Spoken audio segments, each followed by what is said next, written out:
தம்பி, பைபிள் இல்லாமல் யாராவது சர்ச்சுக்குள்ளே வந்தாங்கனாக்கா அவங்கள உள்ள விடாது. அவங்கள வீட்டுக்கு போய் பைபிள் எடுத்துட்டு வந்ததுக்கு அப்புறமேட்டு உள்ள விடு, சரியா? சரிங்க பாஸ்டர்.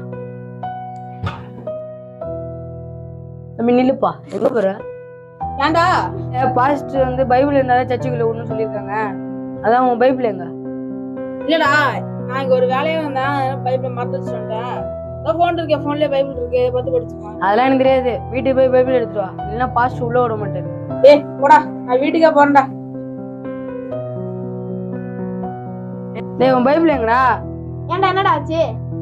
இல்ல, பாஸ்டர் பைபிள் எடுத்துட்டு தான் சர்ச்சுக்குள்ள விடுன்னு சொல்லியிருக்காரு. அதனால உன் பைபிள் எங்க? நல்ல வேலை, இன்னைக்கு வந்து நான் பைபிள் தந்துறேன். இந்தா. டேய், இதுனா உங்க ஊர்ல பைபிள் எழுதியா? பெருமானம் செய்ய பாட்டு புக்குறாதியா? என்னது பாட்டு புக்கா? இதுக்கு நானே பரவாயில்லடா. உண்மையான சந்தோஷமும் சமாதானமும் உலகத்திலிருந்தோ நம்முடைய சூழ்நிலைகளிலிருந்தோ மனிதர்களிடமிருந்தோ நமக்கு வருவதில்லை. அது தேவனுடைய வார்த்தையை நேசிப்பதன் மூலமாக நமக்கு கிடைக்கும். ஜப ஆலயங்களுக்கோ ஜப கூடுகைகளுக்கோ செல்லும்போது வேதத்தை எடுத்து செல்லவும்.